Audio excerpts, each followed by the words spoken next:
Hey, family, and thank you so much for tuning back into another segment here on Gems Podcast. With me in the hot seat is Rael Bricker. And let me tell you a little bit about Rael because he is definitely on a mission, and you'll find out why. In 2013, he was given a rude awakening when, after a season of triathlons, he decided to run a marathon. At this all of this was part of his plan before turning 50, y'all. Each time he ran, he experienced neck pain, and it was discovered that he had two blocked arteries. He was the lucky one, as he managed to dodge a bullet and ended up with two stents. Today, he is probably back to close to his fitness and strength from 2013, but much more self aware of listening to his body, which is something we all can learn from. This experience helped him find purpose in his life. He found purpose in sharing the experiences of journeying and achieving excellence with business owners and entrepreneurs around the world. After 30 plus years as a serial entrepreneur, in everything from education to finance to fitness, he's now made it his mission to share his knowledge and expertise with others. Seeing the light come on and connections being made in people's heads as to how they can weave their experiences and his and advice into their business reinforces that this is where he needed to be. From being 600 feet underground in a mine to starting an education business that grew to have 4,000 plus students to spending years working in VC, venture capital, y'all.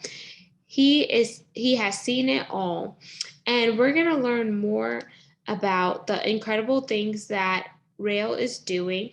So get ready to dive in, and you'll find out why I say that, so we could tap into business excellence and getting you to be your optimal and best version of yourself. So welcome, Rael Bricker, to Gems Podcast. Thank you, Genesis, and great to be here from the future.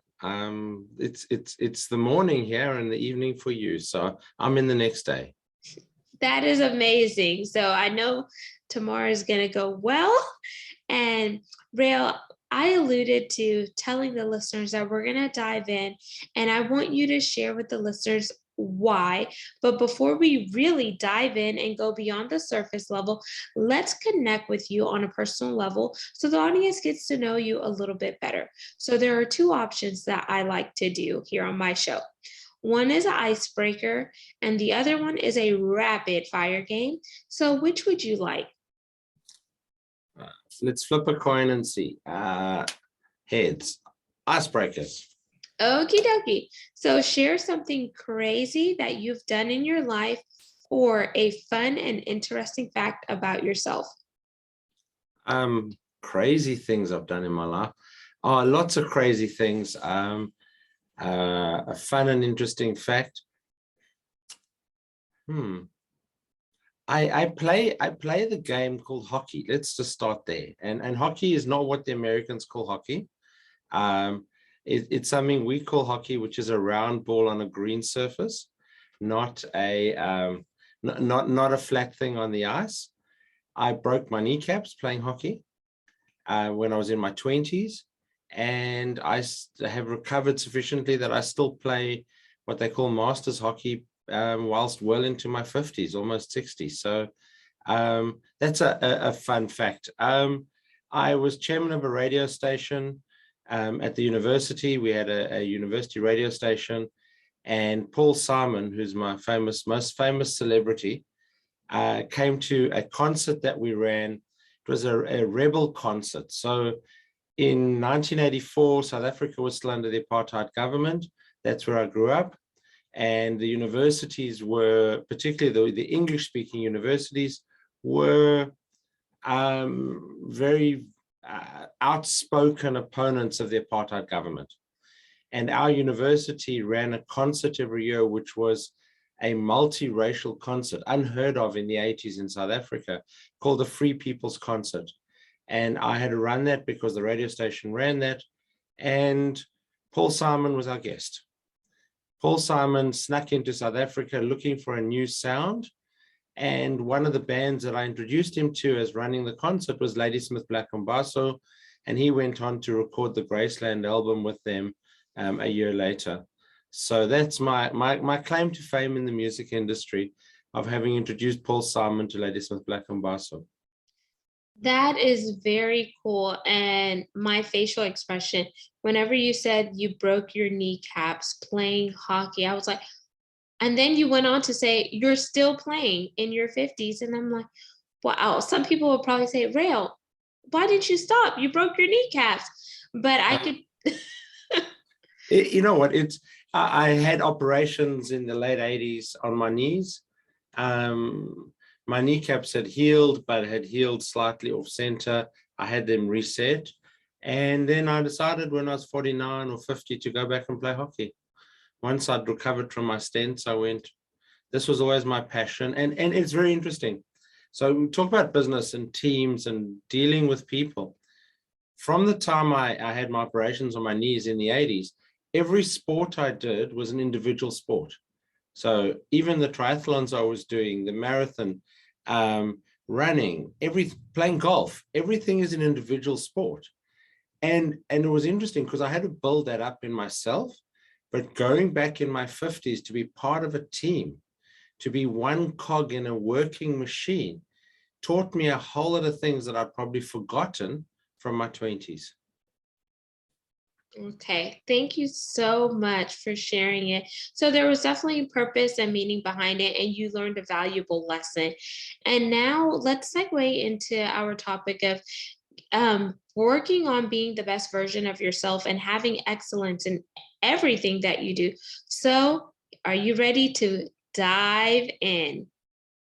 Sure, always happy to dive in. Okay. And there's a story behind the name as well, but we'll come back to that. Yes. So I definitely want to hear the story behind Dive In. There's the beautiful cover of your book, and walk us through the intent behind the name and the cover.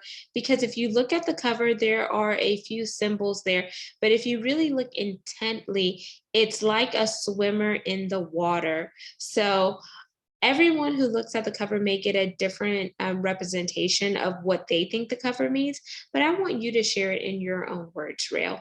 So the bit of story behind it, after my stints, after deciding that I wanted to become a professional speaker, I started writing this book, and I started writing it on my iPad on an airplane coming back from my first ever professional speech.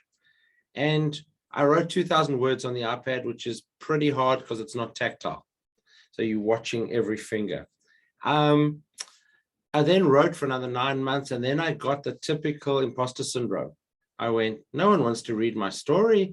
I'm just going to put it away. And I did that for 2.5 years. I put it away, didn't touch it.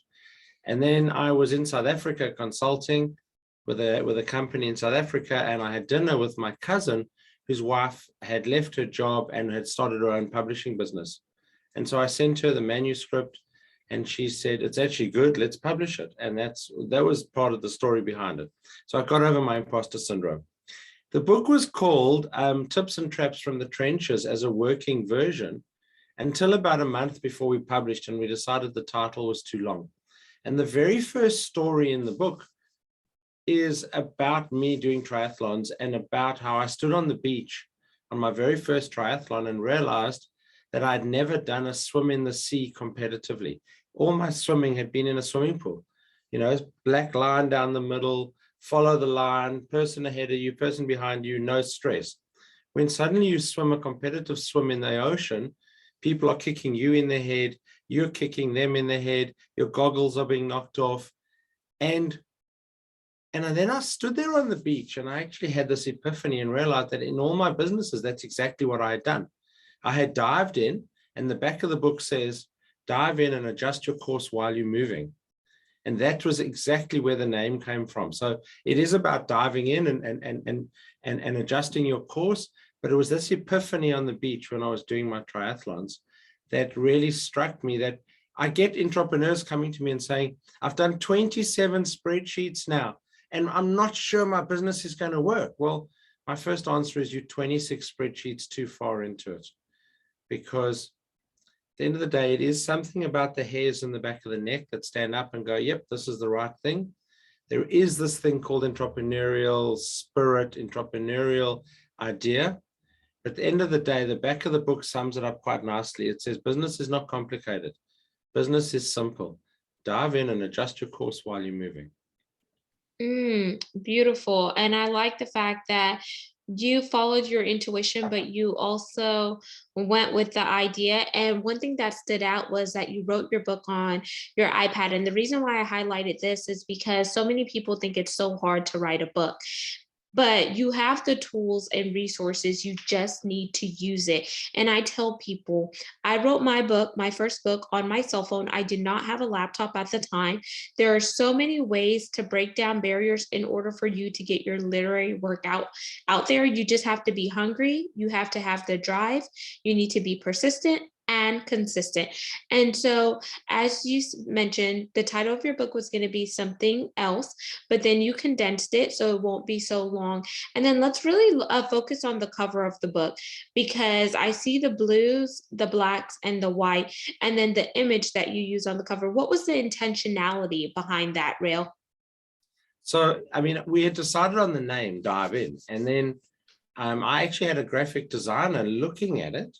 And I had my one daughter, two daughters living in Melbourne, and I had a family chat group going, and I was sending them all the graphics. And my middle daughter said to me, she doesn't like any of them, and she's quite vocal.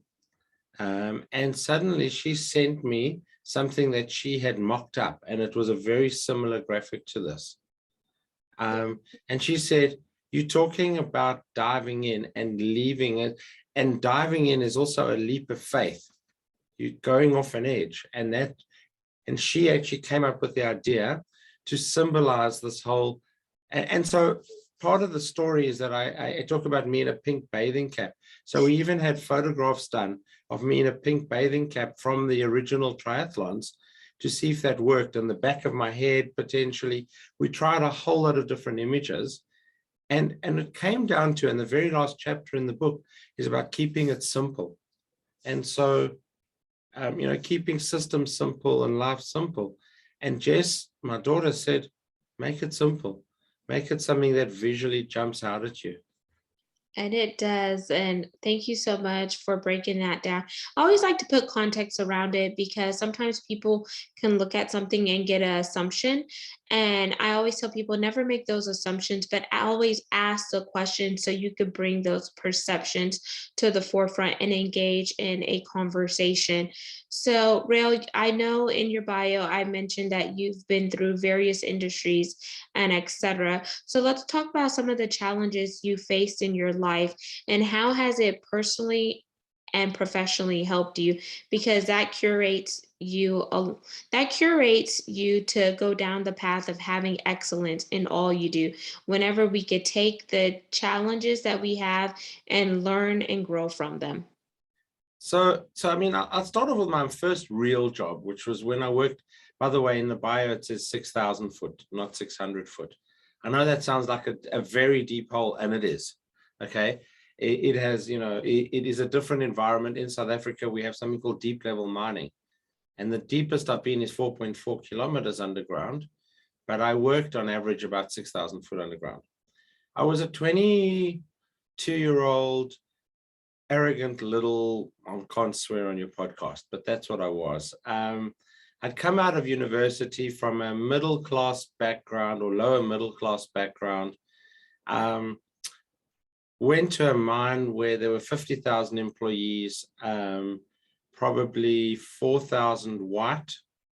And this is in the apartheid days in South Africa, and the majority of the workforce were black.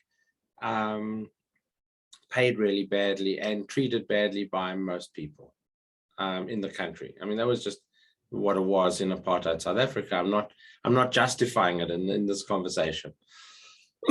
But I was there, but I always have had this hunger to understand how my role fitted in to the success of the whole mine.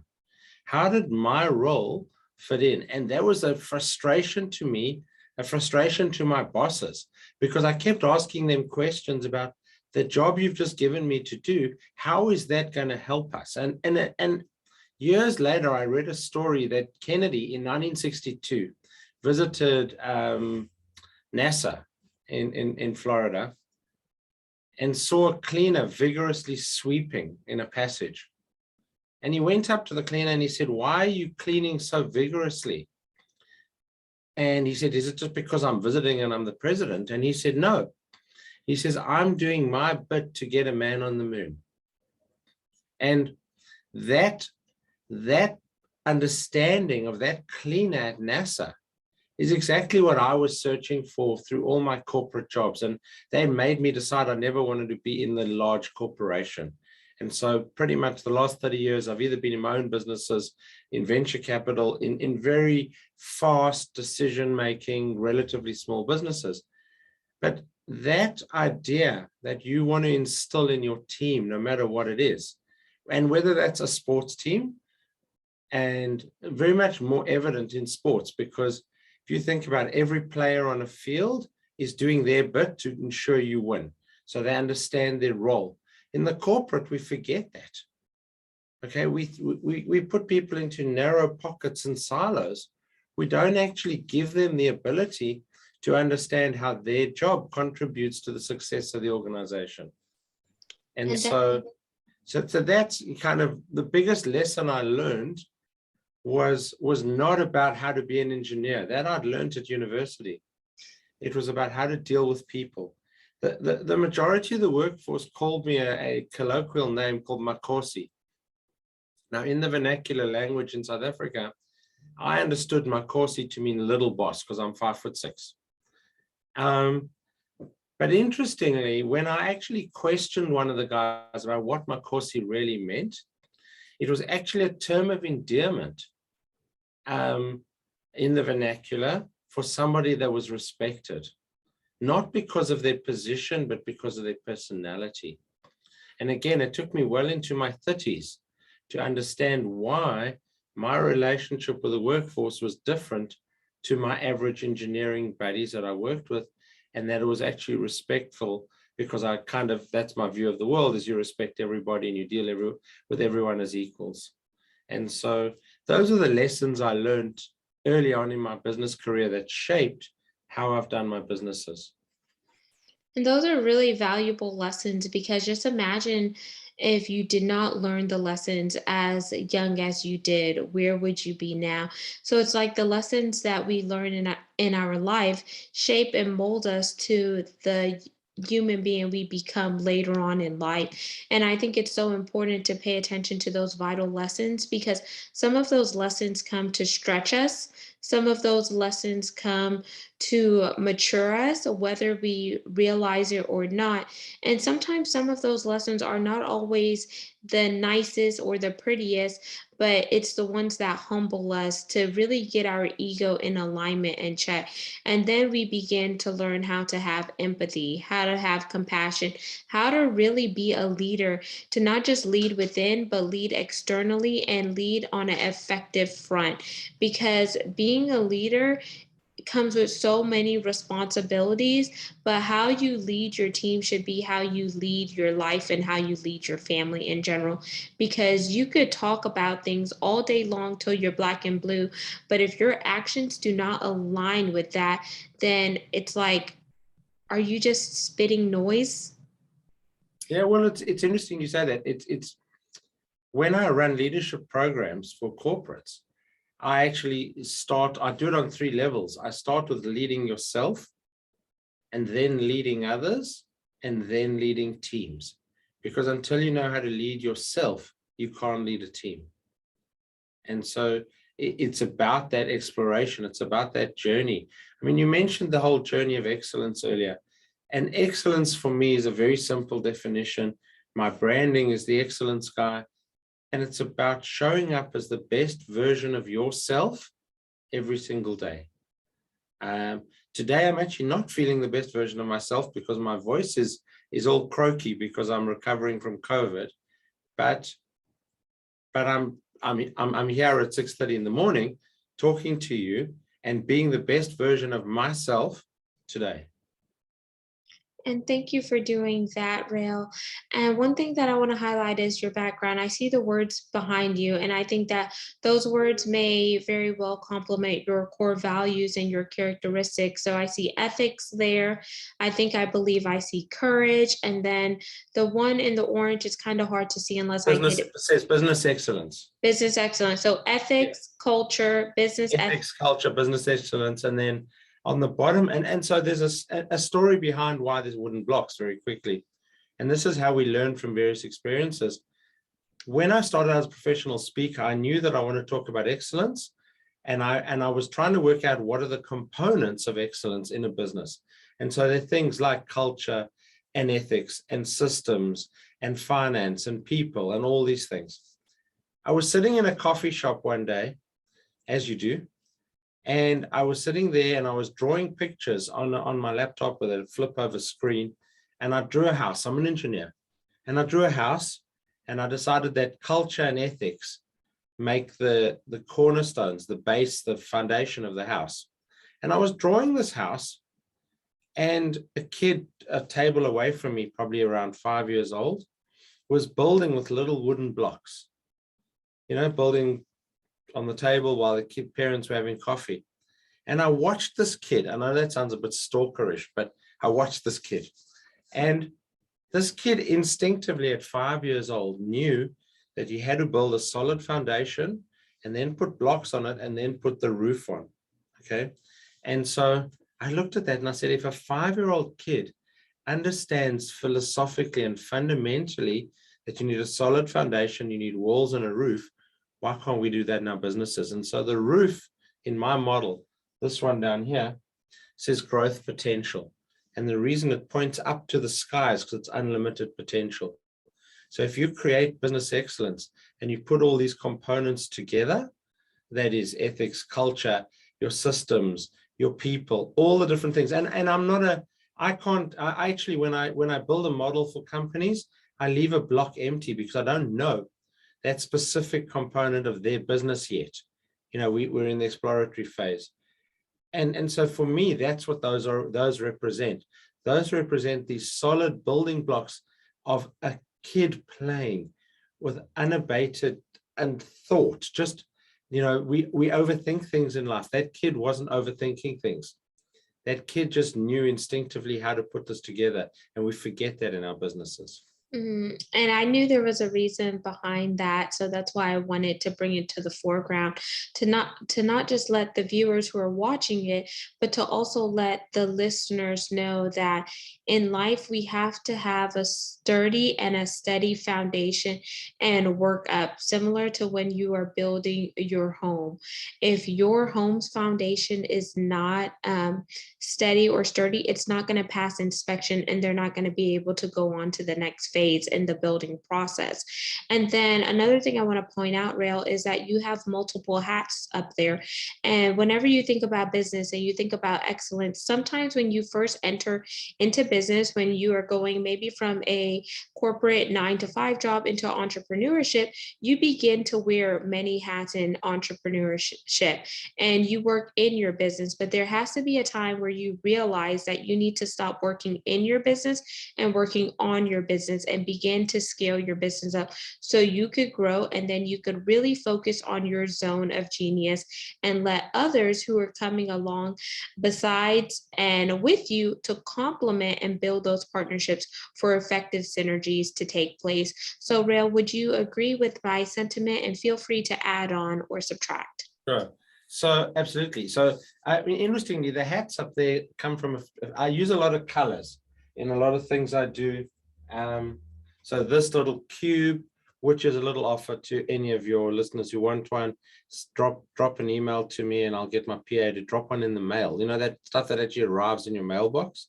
Okay, so this is called the Excellence Cube.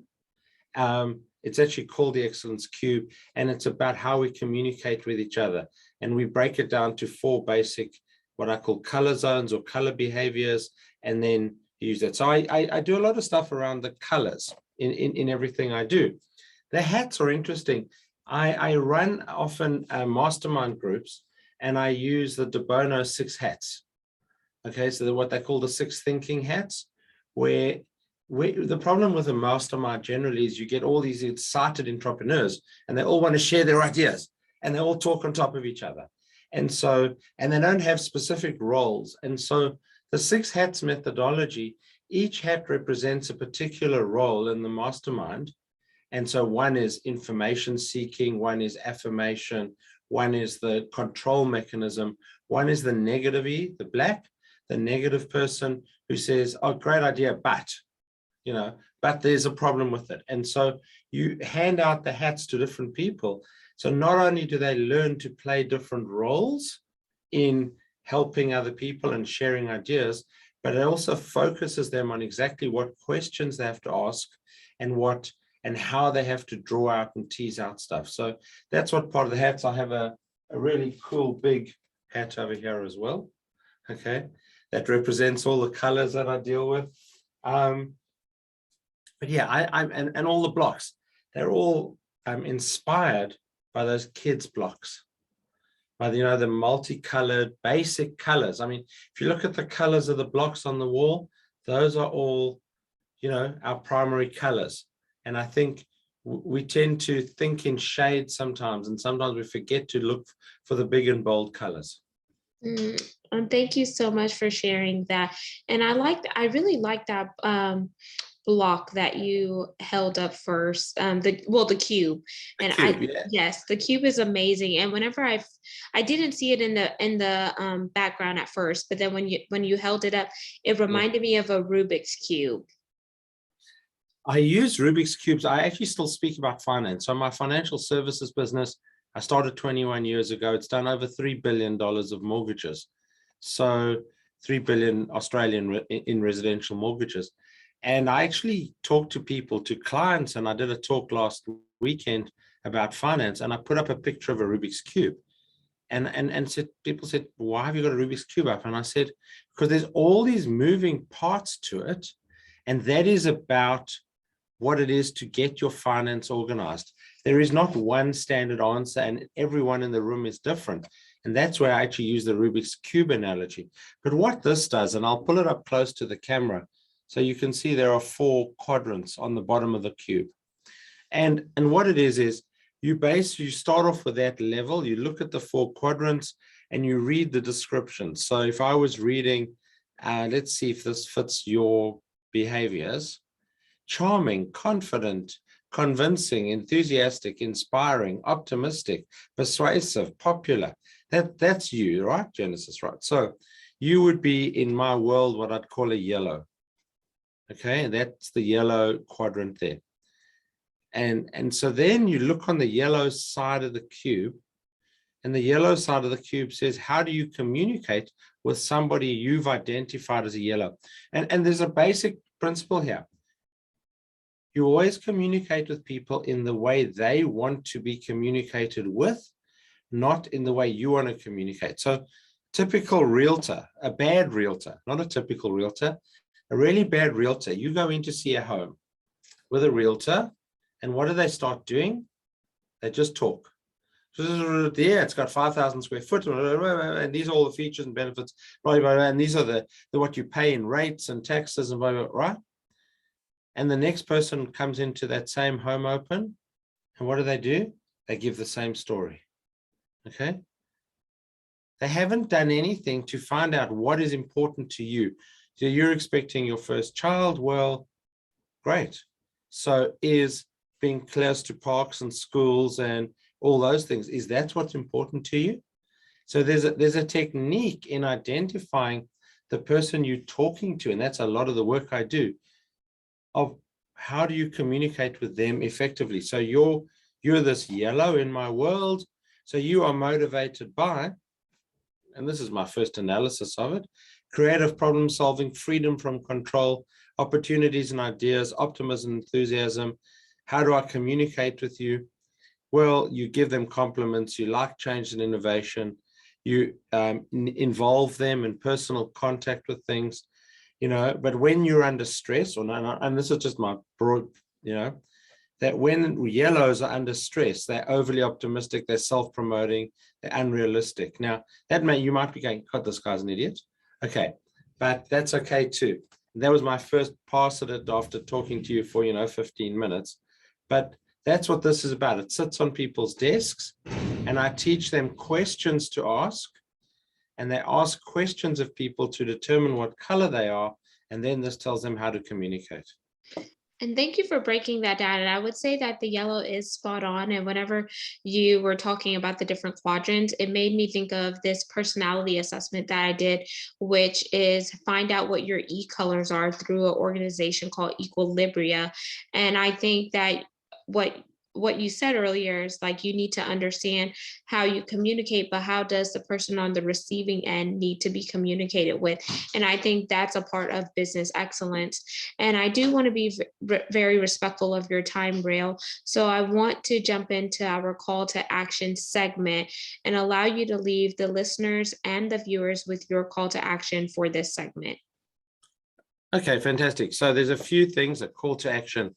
The call to action is really wake up every day and embrace the day. And I have a number of coaching clients. I'm not a coach in the truest sense. I'm much more a mentor, but I will go out walking my dogs. I didn't do it this morning because I was in the studio, but I'll go out at sunrise and walk my dogs. And I will send these people photographs of me outside at that time of the morning because I'm trying to get them to change habits. And so part of it is to say to them, start exercising. And it doesn't mean go out and run a marathon. It means go out and walk around the block in the morning before you have your coffee, or take your coffee with you and walk around the block. So I send them photographs of that. So what tools do I have available? Well, I will, anyone who wants to download a free PDF. I mean, I'd love you to go to Amazon and go and buy the book, but you can actually download a free PDF. Amazon, Booktopia, any of their online stores have the book. But anyone who wants a free version of it can go to raelbricker.com/free book, and they can download a free PDF version of Dive In Lessons Learned Since Business School. That's the first action. The second call to action is, whilst you're on that same website, Rael Bricker, one of the tabs on the top says colors. You can actually click on that tab and go in there and actually do a free color assessment. It'll come back and tell you what your dominant color is. And then you can contact me for more information on the detail of that. You'll download a report. It's about 3 pages that gives you a bit of an assessment, a bit of an overview of your behavioral style, your dominant behavioral style. And thirdly, if anyone has enjoyed what we're talking about and they want to contact me, absolutely, always available at raelbricker.com. And Rael, thank you so much for sharing that and offering the book for free for the audience here. And then please share where you primarily hang out on social media. LinkedIn mostly is my biggest social media, but my PA is busy pushing me to Instagram a lot because she loves Instagram. It's an age thing. She's pushing me on Instagram, and LinkedIn I have about, I don't know, 15, 16,000 connections, and always willing to take connections as long as you don't try and sell me anything in the first 30 seconds of our conversation. Let's get to know each other first. Facebook, I hang out a lot. And yeah, so working on Instagram. The others haven't got into my realm of thinking yet. My daughters keep telling me TikTok, but no, I haven't got there yet. And thank you so much for sharing that. So I have your website. I'll definitely share your LinkedIn if you send that link over to me. And then, of course, if your PA wants to, we'll get you inundated in Instagram. Instagram is a powerful tool, but I'm right with you with TikTok. I have not got on that bandwagon because I heard it's a very time consuming if you allow it to be. So Rael, I want to thank you so much for coming on here and sharing your knowledge, your wisdom, and insight with the community. Listeners and viewers, make sure you tap in with Rael. I hope this segment educated you, it inspired you and motivated to go look at what colors you are, what quadrant are you operating in, and how to really build a foundation so you can have excellence in everything that you do. So make sure you like, comment, and subscribe. We're on 40 plus platforms. You could also see the videos on YouTube by typing at Gems with Genesis Amaris Kemp. And lastly, but not least, thank each one of you for tuning in on a consistent basis. Because of you, we are now ranked in the top 2.5% globally out of 2.8 million podcasts per www.listennotes.com. And I want to thank you again for helping expand the mission of GEMS, which is to educate, inspire, and motivate while we intersect the dots for diversity, equity, inclusion, and belonging, because it takes all of us coming together to make this world a better place. So until next time, peace, love, and lots of blessings. Be an asset, not a liability.